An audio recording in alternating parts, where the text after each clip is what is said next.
times couldn't ever hold me down. Lost love is sweeter when it's finally found. I got the strangest feeling.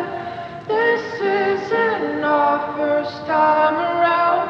Past lives couldn't ever come between us. Sometimes the dreamers finally wake up. Don't wake me, I'm not dreaming.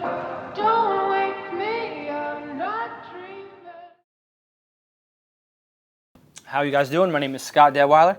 My Instagram handle conveniently is Scott Detweiler ain't shit, _ between all of those.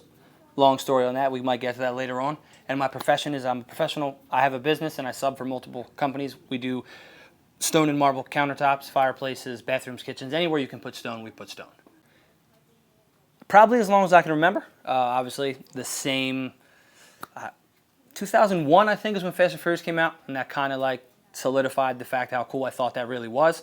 Now knowing what we know, most of that was fake, but nonetheless, still got me kind of into it as far as the tuner aspect. Growing up, every kid, my dad had muscle cars and things of that nature. So I've been about it kind of my entire life. It wasn't really till I got, probably 11 or 12, I would probably say that I was really, really into it. Cars overall, anything fast and loud is cool. I want to say 98 or 99. As far as BMWs go, I was actually at a movie theater, my mom and my aunt, and there was a car meet off to the side. I was walking in and I didn't really want to go to the movie. I wanted to venture over to the car meet. I think it was like a Sunday show, and a guy drove past into what now is, at the time, was a brand new M3, either a 98 or 99 E36 M3, Alpine white, and he drove past and it was a brand new car, so it was cool anyway, but it was a Bimmer, and that kind of is what sparked the whole Bimmer thing, just falling in love with the body lines. There's nothing like a 90s BMW, regardless how anybody feels. We all have new ones. Since that day, I've had 7 E36 M3s. It's a car that I always own. The current one I have now, I haven't driven in even 3 years, but it's always going to be, it's the car that started cars for me. My first car given to me, first car was actually a 91, a Buick Park Avenue. My father gave me, it didn't run, it was in the driveway, and I got to tinker with it to take it apart. I don't think it was ever going to run, but it was mine. I took it apart. At one point, I was able to wire a radio in with TVs and a PlayStation. And actually, I ran a battery box to the house with an extension cord, and we would sit in the driveway in my car and play PlayStation. We took the front seats out. We would sit in the back seat. Instead of being in the house, it was cool just to be in a car. That was the first car ever. Never really drove that car except one time, which we won't talk about because my dad doesn't know that yet. First car I actually bought ever. I was 15. I used to ride a bicycle to work. Buy my first car. It was a 91 CRX HF. First car I ever had. I started with Hondas like many of us have. They're cheap, they're easy to build. That was the first car that I bought, first car that I modified, first car that I swapped anything on. We actually motor swapped that in the backyard, in the grass. It was a terrible, terrible, terrible time. The engine lift would just sink into the dirt, made for a long, long day. That was my first one, and then I just kind of rolled from there, modified that and traded that, and then I got an EG and modified that and just kind of worked my way up. By the time I was 19, I had a 745 horsepower Civic. First BMW, I'm bad with timing, I probably was 24. I went through all the Hondas you could go through. I built a really gnarly S2000. V-mount, turbo setup, exhaust out the fender, all that stuff. I blew it up 4 times, and I was over it, so I decided I was going to put LS in it. My first time playing with an LS. Bought a crashed Corvette to pull the swap out of. A gentleman came to buy parts off the S2000 shell, made an offer on the whole car, and I couldn't pass it up, so I sold the car, but now I had an engine.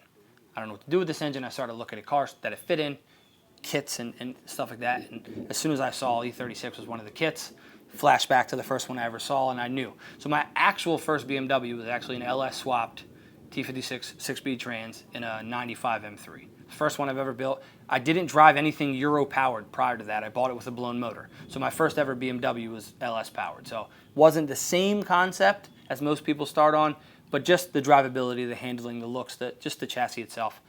That was it. I've never not had Bimmers after that. So what inspired or brought me to the vehicle behind you guys, which we'll talk about that vehicle here shortly. I've always had kind of a wild one-off, cut-up, bastard vehicle. I had that S2000. I had a big turbo Corvette at one point that I built, which I sold to buy a house when my daughter was born. And since my daughter, I've kind of just done mild stuff, bolt-on stuff, you know what I mean?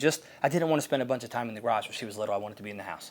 and some of my projects, I'll be in the garage for a week straight because I'm not going to stop till it's where I want it. It wasn't until she got a little bit older and wanted to be in the garage with me, I bought a 2011 E90 M3 after I sold my F80. Fell in love with the platform. That car also had a blower on it at one point. Drove it for about a week, got an offer on the car, sold the car. My daughter was pissed. We only drove it for 4 days. It had a blower on it. The car was super fun. So I immediately had a bunch of money. I looked for something that was on par with what I sold. I needed a car with 4 doors and a blower. Found one. It's actually a buddy of mine's car from Virginia. Bought the car, drove the car. It was cool, but it's a high mileage black M3 with a sunroof, so I didn't mind cutting it up. So I did. That kind of brought us to where we are now as far as what the platform is. It did have a blower on it prior. Car did make 680 horsepower for about 2 years. Fun car, active 3 blower, custom made pulley to make the boost higher than it comes with the kit. Kind of scary, so we had to add methanol, which we did keep on the car now. But that car ran flawless for 2 years, and I beat it every day at 680 horsepower, which even that number, according to the internet and our platform, is a scary number. Car's still on a pump gas, stock motor, 145,000 miles. Stock clutch, actually, replaced, but an OEM clutch, at 145K. Rod bearings have been done 2 times. Don't get a little ahead of yourself. But it runs and drives, so I'm not going to fix it until it breaks. There was no point to beef up the motor or beef up anything if I could get it to run the way I wanted it to run.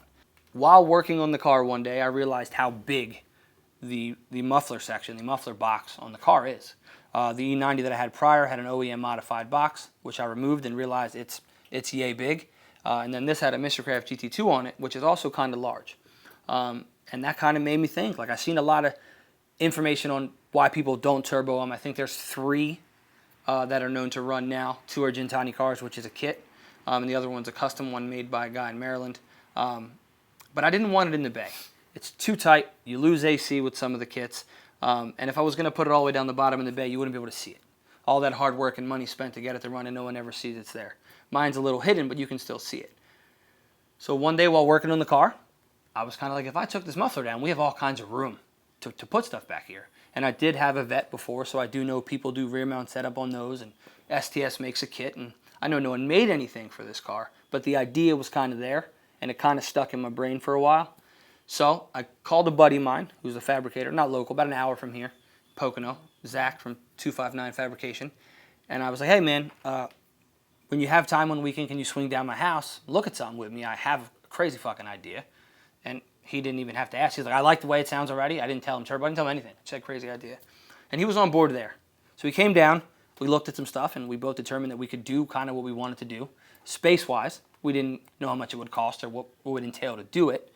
I made a part out post. I figured I could get most of the money from what I had as far as the blower and, the T37s that were on the car and the seats that were on the car and the exhaust that was on the car.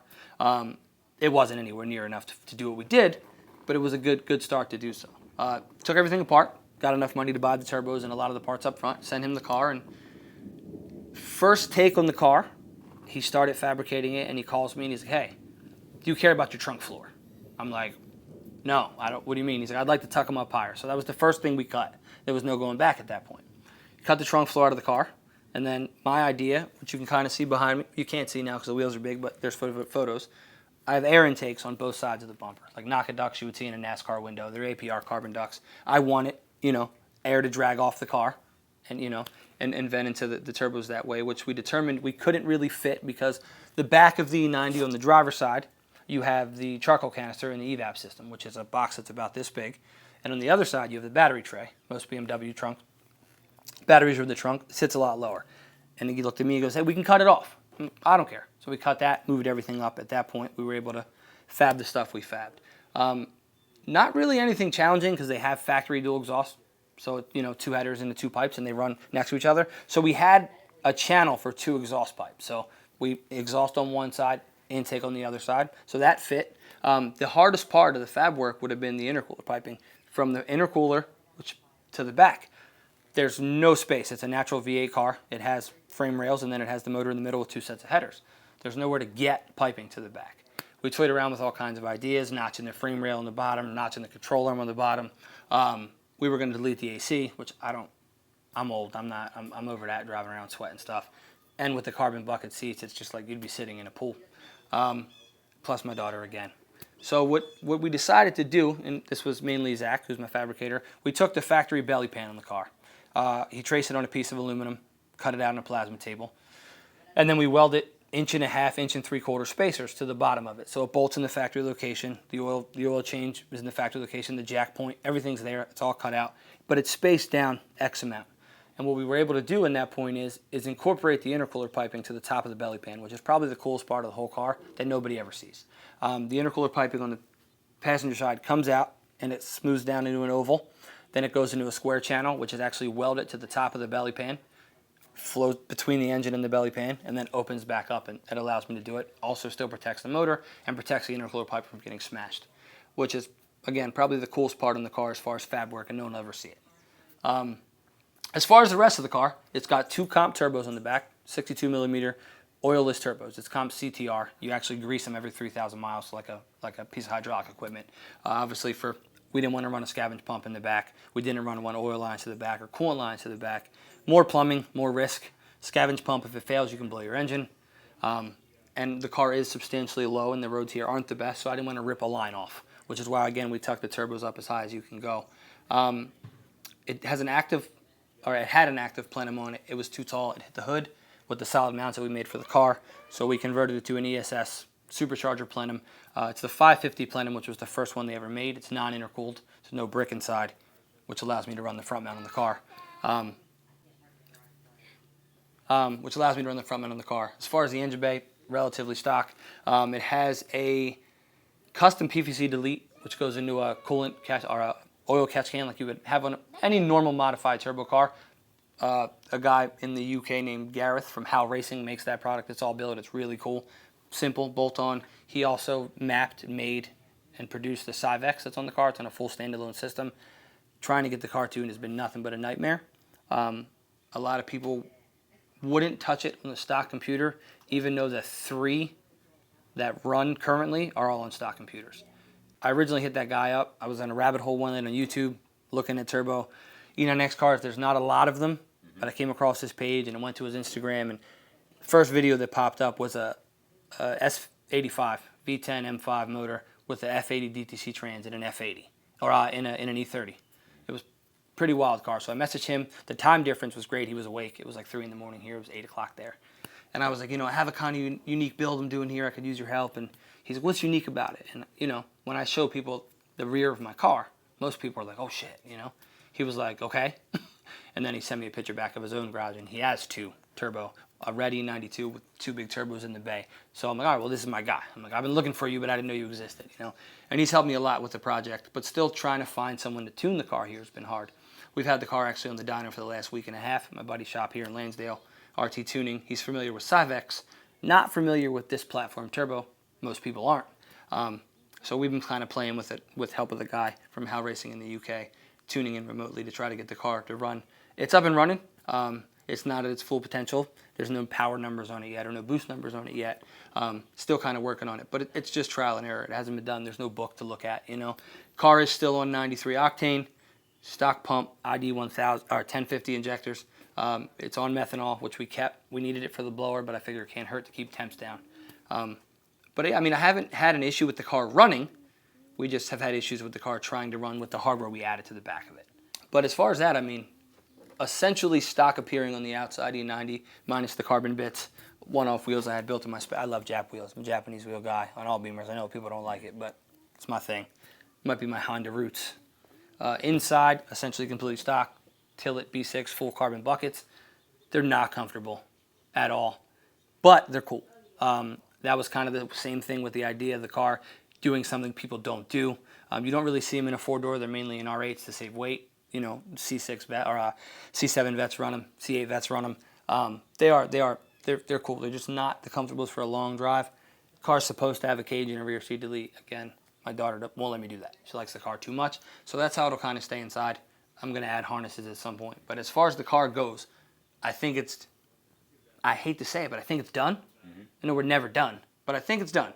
Once I get it to run and perform at the level that it's at, on the boost setting we want, if we get it to everything to work how it should, the car should make about 600 on 7 pounds, which is plenty for a street car. And I just want it to be different. It's not your cookie cutter bolt-on part, BMW, which I have no problem with. I have 5 of those. So I wanted one that stands out, one to be a little different. And a lot of people said I couldn't do it. It's never going to work, and that's just motivation to do it. It cost me probably double what I thought it was going to cost me to do. But, the attention that it gets as far as I've never seen anything like it makes it worth the money. Absolutely. We don't do it for money. I do it for the sport. Half the fun of me is building the car. That's why I always ended up selling them, because I want to build another one. And I make good money, but, I needed the funds from one vehicle to fund the next build, which I've kind of grown out of. That's why I built that, to keep them. Yeah, so I want to say it's still in the test and tune phase of the car. There's not I know I keep saying it, but it's the truth. There's not a handbook on the car. Every time something goes wrong, I can't just Google it. I can't just ask somebody, because there may be a few turbo cars, but as far as spool time and the turbo's not doing what we think they're going to do, there isn't any one that's in the back. If I reach out to a Corvette guy that's got an STS kit, he's looking at 5.7 liters or bigger, 4-inch bore, a lot less RPM, where we're 4-liter, small bore, revving to 9,000. So there's, I kind of took all that information to kind of put it where we thought it needed to be. And it just, it still needs more tweaking and more calibrations from both sides. The guy in the UK has been helping a lot. So the cars, we had to add knock sensors to the car, which we had to drill and tap in, which was terrifying. Had to add a map sensor to the car, upgraded oil pressure sensor to the car, because the standalone looks for all its own sensors. So you have to add them all in. So it's just a lot of trying to get all that stuff to work together correctly in the way that no one has done it before, to where it's like we adjust something and check it, and we data log it, and we'll send it to the UK, and then we wait 5+ hours for him to wake up and see it, and then he'll shoot us back a new calibration, and then we test that, and we did that all week to try to have it fully ready for you guys to come out and to go to the show tomorrow if it doesn't rain. We weren't able to get it dialed in where we want to get it dialed in. Boost is still coming on really slow, which we expected it to do with the turbos being in the back, but it's just not building boost pressure the way we want to. So we did a boost leak test all week, and we found a few. The OEM S65 intake clamps don't work well for 8 PSI boost. They all leaked the factory crimp clamps, so we replaced all those. So now we think we have a leak in the wastegate area that are not holding pressure.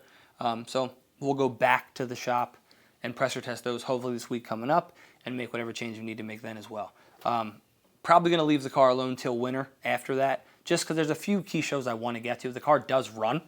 I'm not going to go race anybody yet, but I want to go to Impact, and I wanted to go to the show tomorrow. And there's a few that I want to hit, and if we take it back to the shop and start taking it apart, I might not see it till next year. So we'll leave it how it is now, drive it around, show it off, figure it out all winter, and then bring it out fully ready to rock track days next year. I can estimate money-wise on what the project was if we include the price of the car originally. It's not fair because I sold some parts to buy some stuff, but nonetheless, just turbo setup, just what I have to make the car run and drive as is, turboed. I'm almost 30 grand just in turbo parts and fabrication, and then you got to realize the turbos in the Civex, that's 11 grand for 3 parts. So fabrication's money. I mean, people that do really, really good work, and I'll shout Zach out again from 259 Fab, phenomenal welder. He took all my crazy ass ideas and made them better. I was wild, but he's like, we could do this, and I'm like, yeah. The problem is the wilder the idea gets, the more time it takes, or the more complicated or more intricate it is. That costs money. Fabricators make their money off the hour. A quick exhaust takes 5 hours. It's this much money. Mine took 6 months. So I don't have a full total on that, I could spitball stuff. The wheels were almost 4 grand, and wastegates are $600 a piece for 60 mils and things of that nature. We all have the same carbon parts, but they add up quick too. The seats are not cheap, So a lot. I bought the car for mid-30s. Sold a lot of the stuff to recoup a lot of money to do it. But all in all, if you add the price of the car and all the stuff I spent, not minusing what I sold to get some of the money, I got all of 100 grand in the car. Which is wild to think about. It's an 09 with 145,000 miles. But, I don't do it for the money. I generally love this shit. So that's a broad question as far as, what cars mean. Everybody says they live a car life and, they do this and do that.